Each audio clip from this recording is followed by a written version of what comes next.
원장님, 저희 병원 크리스마스 트리가 설치되어 있네요. 네, 맞습니다. 이제 연말이기도 하고 크리스마스가 이제 얼마 안 남았잖아요. 그래서 저희 치과에도 저렇게 크리스마스 트리랑 레고 산타클로스 할아버지를 저렇게 좀 꾸며봤고요. 저희 치과 선물 상자 같이 이렇게 포함해서 저렇게 꾸며봤습니다.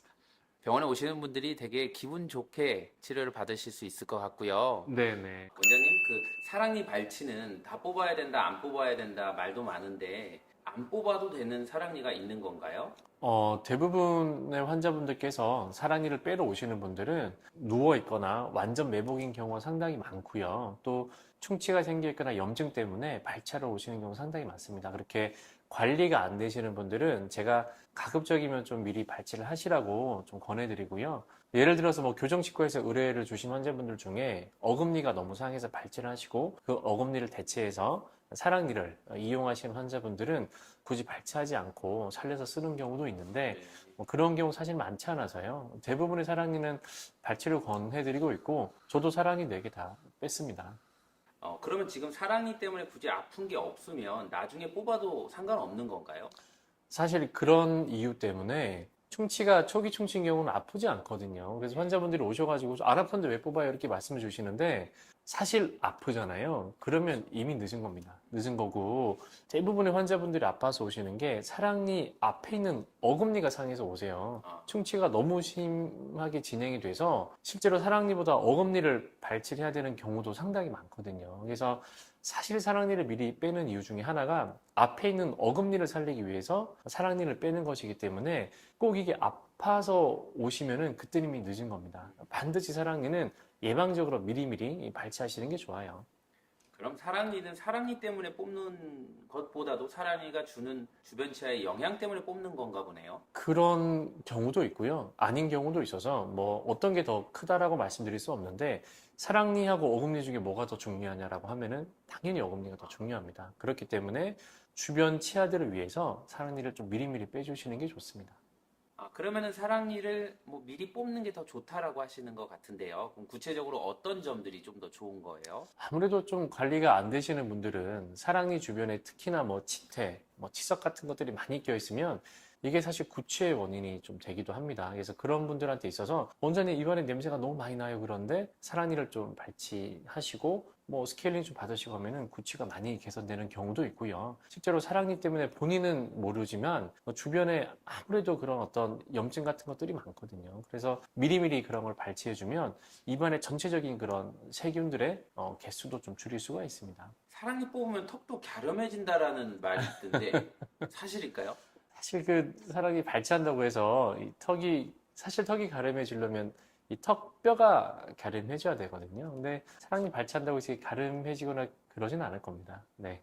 원장님, 다른 치과에서 이 사랑니 발치 때문에 이제 리퍼를 받고 환자가 오는 경우가 있는데요. 저희 병원은 그럼 다 뽑을 수 있는 건가요? 뭐 대부분 환자분들께서 이제 사랑니 때문에 오시거나 아니면 주변에 있는 치과에서 이렇게 의뢰서를 작성해서 저희 치과로 보내주시면 특별한 문제가 있지 않고서는 대부분의 사랑니는 저희 치과에서 다 발치하고 있고요. 특히나 뭐 수면 마취를 좀 이용해서 한 번에 4개의 사랑니를 발치하러 오시는 환자분도 상당히 많은데요. 다만 이제 전신질환이 좀 심하시거나 그렇지 않으면 사랑니가 턱뼈에 완전히 박혀 있어서 이 수술이 너무 힘든 케이스가 간혹가다 있어요. 턱뼈에 조금 밑에 사랑니가 있는 거예요. 아니면 조금 위쪽이 박혀 있고 그런 분들은 사실 이제 전신마취로 발치하시는 게 좀 좋기 때문에 그런 분들은 제가 대학병원으로 보내드린 경우도 간혹 있습니다. 하지만 대부분 치과에서 발치할 수 있는 사랑니는 저희 치과에서도 루틴하게 발치하고 있습니다. 그럼에도 정말 딱 파노라마 촬영했는데 쉽지 않겠는데? 라고 하는 혹시 사례가 있으셨나요? 이게 사실 이제 조금 제가 환자분들 오시면은 젊을 때 발치하라고 말씀드린 이유 중에 하나가 이게 나이가 드실수록 턱뼈가 더 단단해져요. 그러면서 이제 사랑니를 꽉 잡고 있기 때문에 40대, 50대, 60대가 갈수록 사랑니 발치가 점점 힘들어집니다. 그렇기 때문에 가급적이면 20대, 30대 때 발치하시는 게 좀 좋고요. 특히나 제가 제일 힘든 분들은 입이 너무 안 벌어지시는 분들. 40대, 50대 남성분들 중에 입이 정말 작고 안 벌어지시는 분들이 발치하기가 사실 제일 힘듭니다. 그래서 미리미리 빼시는 게 좋아요. 그럼 뭐 어떤 증상보다도 그런 발치 환경이 조금 어려운 분들이 어려운 거네요. 네, 맞습니다. 사랑니는 보통 치과에서 되게 흔하게 발치하는 걸로 알고 있는데 사랑니 발치를 처음 하시는 분들은 되게 무서움도 많이 느끼시잖아요. 맞아요. 그런 분들한테 발치 과정에 대해서 한번 설명해 주세요. 사실 이제 발치하는 과정에서 환자분들이 제일 힘들어 하시는 게 잇몸에 마취하는 거예요. 왜냐면 이제 마취 바늘에 들어갈 때 그 통증, 따끔함, 그게 이제 너무 싫고 무섭기 때문에 환자분들이 치과도 좀 많이 무서워하시죠. 그래서 사랑니 발치에 있어서 제일 힘든 게 사실 마취입니다. 그래서 마취만 처음에 좀 잘 되면 그 이후의 과정들이 크게 사실 힘들진 않습니다. 의사가 이제 발치하는 과정 자체가 힘든 거죠. 근데 대부분의 사랑니는요, 웬만하면은 빨리 제가 뺄 수가 있어요. 이게 누워있는 경우에는 머리를 먼저 잘라서 머리 먼저 빼고요. 그 다음에 이제 뿌리를 빼면 되고, 그 과정만 금방 이루어지게 되면은, 한 5분에서 10분? 실제로 빨리 나온 경우는 대부분 그 정도 안에 발치가 되고 있고, 정말 심한 매복 같은 경우도 대략 30분 안에는 발치가 될 수 있기 때문에 너무 그런 어떤 과정들에 대해서 걱정하시기보다 그냥 입안에 마취하는 그 과정만 조금 도와주신다면은 뭐 특별히 문제는 없을 거고요. 저희는 뭐 도포 마취나 무통 마취를 하고 있기 때문에 그런 마취 과정에서의 그런 어떤 두려움도 좀 너무 크게 안 하셨으면 좀 좋겠습니다. 실제 마취할 때 되게 약간 무서워하셨던 분들 중에 기억 남는 분 계세요? 실제 저희 치과는 수면 치료를 많이 하다 보니까요. 너무나 많은 분들이 오세요. 이게 치과 체어에 앉는 것도 무서워하시고 딱 앉자마자 입이 안 벌어지시는 분도 있어요. 실제로 일어서시면 입이 벌어져요. 정말 신기하고 본인도 모르겠대요. 그래서 그런 분들이 워낙 많이 오시기 때문에 그런 분들은 아예 그냥 수면으로 제가 좀 진행을 하는 편인데요. 사실 이제 무통마취기의 그 바늘이 아주 작거든요. 그렇기 때문에 이게 들어갈 때 통증이 그렇게 심하진 않아요. 여러분들 뭐 엉덩이 주사도 맞아 보시고 팔에 이렇게 수액도 많이 맞잖아요. 그 정도 통증보다도 그렇게 심하지 않기 때문에 너무 걱정하지 마시고 오셔가지고 편하게 주사 맞으셔도 괜찮을 것 같습니다. 그러면 저희가 수면 마취를 하면 사랑니도 수면 마취를 할 것 같은데 요즘에 사랑니 발치 하시는 분들이 수면 마취를 많이 하시나요? 이것도 사실 환자분들의 성향에 따라 좀 다른데요. 무서워하시는 분들도 수면 마취를 하시지만 이게 바쁘신 분들 있잖아요. 한 번에 이제 여러 개를 뽑고 싶은데 이게 사실 힘드니까 한 번에 4개 사랑니를 발치하고 싶으신데 이걸 좀 수월하게 하고 싶으신 분들은 실제로 수면 을 통해서 그런 사랑니를 한 번에 4개를 발치하시는 분도 상당히 많아요. 그래서 이 수면 진료라는 게요, 환자분도 사실 편하시고 발치하는 저희 입장에서도 편하거든요. 그래서 그런 면에서는 뭐 저도 적극적으로 권해드리고요. 환자분도 실제로 그 수면 치료 통해서 사랑니 발치를 하시면은 만족도가 훨씬 좋을 겁니다. 그러면 수면 마취는 마취하는 동안 이제 뭐 통증을 못 느끼거나 기억이 안 날 수 있다라고 제가 알고 있는데요. 네. 그럼 수면 마취 하고 나서 마취를 깨면 그때도 통증이 없는 건가요? 사실 이제 처음에 수면 약이 들어가고요. 약간 계속 졸리세요. 그래서 회복실에서 좀 주무시고 가시는데 주무실 때는 사실 통증을 크게 못 느끼시고요. 깨고 나서 집에 가셔가지고 우리가 마취가 풀리는 시간이 한 4시간 정도입니다. 그래서 한 4시간 정도가 지나고서부터는 통증이 조금씩 와요. 그래서 제가 항상 말씀드리는 게 집에 가셔가지고 저희 치과에서 죽을 챙겨 드리거든요. 그래서 죽을 간단하게 드시고 바로 약을 좀 드시라고 말씀을 드리고 약을 딱 드시는 순간 그 통증이 많이 좋아지기 때문에 실제로 이 통증 때문에 환자분들이 너무 그렇게 고생하시진 않을 겁니다. 다만 이제 통증이 한 2, 3일은 가니까요. 그때만 약을 좀 잘 챙겨 드시면 특별한 문제는 없고 수면 진료하는 과정에서는 통증이 거의 못 느끼시기 때문에 그런 과정에서는 저는 좋을 것 같습니다. 근데 어떻게 사랑니 뽑고 나서 죽까지 주실 생각을 하셨어요? 환자분들이 사실 이제 식사를 잘 못 하시고요. 실제로 뭐 죽을 본인들이 사서 가시는 분도 계신데 그렇지 않고 집에 가셔가지고 항상 식사를 하시려고 보니까 잘 식사도 좀 힘드시고 그런 경우 상당히 많아요. 그래서 실제로 저희가 허니로 이렇게 좀 챙겨드리니까 너무 좋아하시더라고요. 그래서 그때부터 좀 챙겨드리고 있습니다. 그러면 사랑니 발치 하나 통증이든 어떤 문제가 있어서 발치하러 왔는데 온 김에 그럼 나머지 3개, 총 4개의 사랑니를 다 발치하는 게 더 좋을까요? 사실 이제 저는 환자분한테 미리 말씀드립니다. 이제 위쪽 사랑니 빼는 거는 사실 그렇게 힘들지 않아요. 결국 이제 아래 턱뼈가 단단하기 때문에 아래쪽에 있는 매복 사랑니를 뽑는 게 가장 힘들거든요. 이걸 발치하시게 되면 일주일은 식사를 하시기 조금 힘드세요. 왜 그러냐면 오른쪽 발치하면 이제 왼쪽으로 드시면 되는데 오른쪽 왼쪽 다 발치했잖아요. 실밥까지 다 깨매져 있기 때문에 양쪽을 어디를 씹어도 이게 음식이 피할 데가 없는 겁니다. 그래서 사실 이제 그런 경우는 미리 제가 말씀을 드려요. 일주일만 조금 고생하시라. 일주일만 식사하실 때 맵거나 짠 걸 좀 피하시고 조금 단순한 걸로 좀 드시면은 특별히 아프진 않거든요. 그래서 그런 분들은 제가 한 번에 4개를 다 발치해드리고 있는데 실제로 이렇게 발치하시고 일주일 있다가 칠밥 뽑으러 오실 때 뭐 괜찮다고 말씀하시는 분들이 대부분이에요. 그래서 너무 큰 걱정은 안 하셔도 괜찮을 것 같습니다. 그러면은 저 같으면은 한 번에 다 뽑겠어요. 네, 맞아요. 사실 저도 그게 더 편합니다. 마취를 한 번에 다 하고 한 번에 다 발치하는 게 저도 너무 편해요. 그러면 이제 사랑니 발치를 한다라고 했을 때 저희 병원에서 진단받고 뭐 검사도 하겠죠. 마취하고 또 발치하고 회복하고 정상적으로 이제 아무 느낌 없어 이렇게 회복할 때까지 기간은 어느 정도 걸릴까요? 이것도 사실 환자분에 따라서 다 다른데요. 단순 매복 사랑니 같은 경우는 발치하고 하루 이틀 지나면 통증이 많이 좋아집니다. 그래서 그런 경우는 회복까지는 시간이 별로 걸리지 않고요. 그리고 발치 과정, 뭐 진단부터 마취하고 발치까지도 사실 뭐 30분, 1시간 안에도 끝낼 수 있어요. 사실 당일 발치하러 오신 분들은 다만 이제 저희가 미리 예약이 좀 되어 있어야겠죠. 근데 완전 매복 사랑이다, 케이스가 조금 힘들다라는 경우에는 통증이 한 2, 3일 정도 더 갈 수 있고요. 발치 시간도 한 1시간 정도는 넉넉하게 잡고 오시는 게 좀 좋을 것 같아요. 저도 옛날에 소아치과 가서 치아 발치를 하면 저희 네. 아이도 그러고 치아를 기념으로 가져오거든요. 네, 맞아요. 사랑니도 혹시 네, 네. 가져갈 수 있는지와 네, 네. 달라고 하신 분이 있는지 궁금해요. 사실 이제 유치 같은 경우는 어머님들이 가져가세요. 저희는 이제 실제로 유치 보관통이 있거든요. 거기 목걸이처럼 이제 이렇게 만들어가지고 유치를 다 챙겨드리고 있어요. 근데 사랑니 넣기에는 통이 너무 작습니다.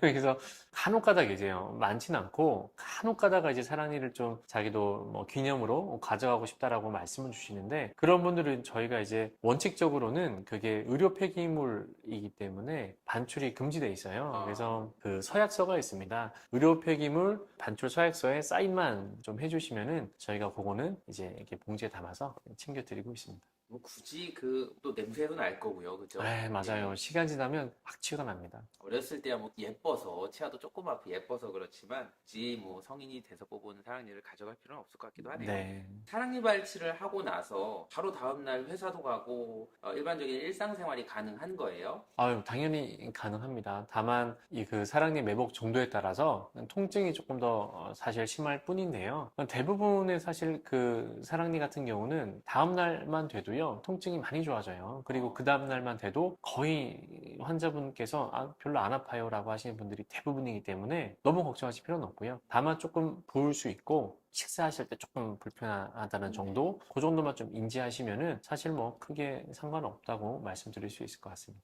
직장인분들 같은 경우에는 사실 뭐 일하면서 네, 막 맞아요. 치아 통증도 있고 그러면 스트레스도 많이 받을 것 같은데 네네. 원장님 입장에서 뭐 또는 환자분 입장에서 어떤 요일에 발치를 해야 조금 더 수월할까요? 저는 목요일이나 금요일 날 발치를 좀 권해드리고 아니면 토요일 날 발치하셔도 돼요. 그래서 뭐 하루 이틀은 좀 불편할 수 있기 때문에 주말을 좀 포함을 해서 또 회복 기간을 좀 가지시면은 그 다음 주 월요일부터 출근하시기에는 뭐 너무 큰 걱정이 없으니까 그렇게 좀 발치를 하시는 게 어떨까라고 저는 권유를 좀 해드리고 있습니다. 발치도 보험이 되죠? 네, 전부 다 이제 건강보험이 되기 때문에 본인 부담금이 아마 크진 않을 겁니다. 비용이 대략 어느 정도 드는가요? 이게 근데 사실 병원마다 좀 다 다르거든요. 뭐 어떤 병원은 조금 더 비용이 좀 큰 병원도 있고요. 뭐 저희 치과처럼 수면 치료를 워낙 많이 하는 치과는 수면 치료 비용 자체를 그렇게 크게 잡지 않고 또 진행을 하고 있는 병원도 상당히 많아요. 뭐 저희 병원 같은 경우는 일반 진료에 한해서는 수면 치료 비용을 한 15만 원 정도 지금 받고 있는데 저희 내과에서 수액 맞잖아요. 뭐 네. 비타민 수액도 다 포함이 되어 있는 그런 가격이기 때문에 사실 환자분 입장에서 선택하시기에는 저는 괜찮을 것 같다고 그렇게 좀 생각이 듭니다. 그래서 수면 치료를 포함해도요, 사랑니 발치 비용이 사실 10만 원을 넘지 않고요, 몇만 원 안에서 발치하실 수 있기 때문에 괜찮을 것 같습니다. 그렇게 부담스러운 가격은 아닌 것 같아요. 네, 네, 네, 맞습니다. 주의사항에 대해서 이제 몇 가지 궁금한 거를 좀 여쭤볼게요. 사랑니 발치하고 나서 이제 그 직후에 네, 양치를 어떻게 해야 될까요? 약간 여기 치료 부위를 건들면 피가 날 것도 같고 좀 무서운데 네, 맞아요. 어떻게 양치해야 될까요? 사실 발치 부위는 건드리지 않는 게 가장 좋고요. 양치하실 때 그 사랑니 발치 부위를 제외한 나머지 부위는 편하게 양치를 하셔도 크게 문제는 없고요. 다만 이제 그 발치 부위가 실밥으로 꿰매져 있거든요. 그래서 거기가 닿게 되면은 좀 불편할 수 있어요. 그래서 거기만 좀 피하시고 나머지는 편하게 양치하셔도 전혀 문제 없습니다. 약간 또 입에 치아가 있다가 없거나 없던 게 생기면 막 혀로 살짝 건드리기도 하고 네, 맞아요. 그렇게 하는데 그래서 약간 염증이 나거나 뭐 이럴 수도 있어요. 그런 분들이 계세요, 실제로. 실제로 뭐 신경치료하는 치아들이 가장 그런 경우 많은데요. 치료하고 있는 치아를 계속 혀로 건드리고 젓가락으로 두드려보고 괜찮은지. 그러다가 안 아픈 치아가 계속 두드리는 환자분이 밥 먹을 때마다 실제로 그러면요. 치아가 이게 과민 반응이 생겨요. 그래서 안 아프던 치아가 아파오기 시작하거든요. 사랑니 발치아 부위도 건드리지 않으면 문제가 없어요. 근데 혀로 계속 건드리고 특히나 제일 안 좋은 게 이게 쪽쪽 빠는 행위입니다. 예, 빨대로 빠시거나 뭔가 이렇게 혀로 이렇게 해보시는 분들은 이게 음압이 걸리게 되기 때문에 안 나던 피가 갑자기 확 나요. 그래서 그러고 다음날 오셔가지고 지혈이 안 됐다 이렇게 말씀하시는데 네, 그런 분들은 제일 중요한 게요. 그냥 가만히 두시고 피가 나오면 다 삼키시고 그냥 시원한 물 드시면서 그냥 가볍게 삼켜주시면은 지혈도 아주 잘 되고요. 회복이 아무 문제가 없을 겁니다. 약간 제 양심에 찔리네요. 제가 많이 하던 행동이라서. 잘 모르세요, 환자분들은. 네, 네. 그러게요. 자, 우리나라 사람들 뭐 술, 담배 되게 좋아하시는 분들도 많고 사랑니 네네. 발치하실 때 항상 뭐 혈기왕성한 분들이 많으시다 보니까 네. 사랑니 발치하고 술 약속이 있는 분들도 있고 또 담배가 피고 싶어서 언제 펴야 되나 이렇게 고민하시는 분들도 있을 것 같아요. 언제쯤부터 가능한 거예요? 이게 사실 환자분들은 술이 더 안 좋다 이렇게 생각하시는데요. 담배가 훨씬 안 좋습니다. 어, 흡연이 훨씬 안 좋고요. 그 흡연 하시는 분들의 잇몸은요. 제가 그냥 딱 보면 압니다. 잇몸 끝이 이렇게 말려 들어가 있어요. 그래서 이게 딱 붙어야 되는데 계속적으로 뜨거운 연기가 이제 잇몸을 이제 간섭을 시키다 보니까 이게 붙지 않고 이렇게 안으로 말려 들어가거든요. 이런 분들 특징이 아파하세요. 아파하시고 회복이 잘 안 되고 잇몸 절개 부위가 붙지는 않습니다. 근데 또 제가 금연을 말씀드리면 아니 내가 뭐 10년, 20년 넘게 폈는데 어떻게 금연을 하냐 이렇게 막 저한테 뭐라 나무라세요. 제가 뭐 어떻게 해드릴 수는 없는데 가급적이면 금연해 주시는 게 제일 좋고요. 사실 이제 술은 우리가 어떻게 보면 이제 사랑니 발치도 면역 과정이거든요. 회복 과정인데 이 술을 드시면요 면역이 좀 떨어져요. 그래서 그렇기 때문에 그런 어떤 인체 전체적인 그런 기능을 떨어뜨리는 역할을 술이 하기 때문에 그래서 제가 드시지 말라고 말씀드리는 거고요. 그리고 또 술을 과음하시면은 혀로 이렇게 만져보고 음식을 그쪽으로 막 씹으세요. 그래서 가급적이면 과음을 조금 줄이시는 게 좋고요. 대략 한 일주일만 좀 잘 버텨주시면 일주일 후에는 제가 좀 드시라고 이렇게 말씀을 좀 드리고 있습니다. 원장님 술 좋아하세요? 저는 술을 안 먹어요. 아, 그러세요? 거의 안 먹고요. 담배는요? 담배도 피지 않습니다.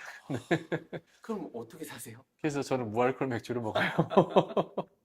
그럼 술자리에서 싫어하실 것 같은데요, 주변 분들. 술자리에서는 가급적이면 맥주는 많이 마실 수 있으니까요. 회식 자리에서는 좀 먹는 편이고 평소에는 거의 먹진 않습니다. 원장님도 뜨거운 찌개 같은 거 좋아하시죠? 전 너무 좋아하죠. 네. 우리나라 사람들 진짜 그런 거 좋아하는데요. 사랑니 발치하고 나서 또 뜨겁게 또 지지고 싶은 분들이 있을 것 같아요. 그런 네네, 분들은 맞아요. 언제부터 이런 뜨거운 음식을 드실 수 있어요? 근데 이게 좀 조심해야 되는 게 뜨거운 음식을 드시면 이 혈관이 확장되거든요. 그러면서 이제 혈류가 갑자기 증가하기 시작합니다. 그래서 지혈이 됐다가도 뜨거운 음식이 들어가면은 이게 또 피가 또 날 수가 있어요. 그래서 최소 하루 이틀 정도는 조금 주의해 주시는 게 좋고 뜨거운 음식을 드시더라도 입안에 머금기보다는 수저를 이용해서 좀 그냥 좀 삼켜 주시면은 좀 도움이 좀 될 거고요. 그래서 하루 이틀만 좀 주의해 주시면은 사실 음식 섭취에 있어서는 크게 제가 제한을 드리진 않고 다만 너무 맵거나 너무 짜거나 그런 것만 좀 피해 주시면 특별한 문제는 아직까지는 없었습니다. 그래서 너무 걱정하지 마시고 또 제가 가글약을 처방해 드리거든요. 그래서 식사하시고 그쪽 발치 부위 가글만 좀 잘해 주시면 특별한 문제는 없어요. 저희도 개원한 지가 이제 좀 지났는데 매해마다 환자분들이 점점 더 많이 찾아주고 계세요. 올해도 사실 작년보다 훨씬 더 많은 분들이 오셔가지고 여러 가지 수면 진료나 수술이나 그런 것들을 많이 했거든요. 그래서 정말 저는 너무 감사하죠. 감사하고 또 같이 도와준 직원분들도 너무 고맙고 그래서 올 한 해는 정말 저는 감사한 마음이 가득하고요. 모든 환자분들, 모든 저희 직원 선생님들 전부 다 행복하게 연말 잘 보내셨으면 좋겠고 새해에도 정말 또 다 같이 화이팅하고 환자분들도 또 아주 즐거운 마음으로 와주시면 제가 최선을 다해서 진료해드리도록 하겠습니다. 화이팅! 좋은 연말 되세요. 안녕!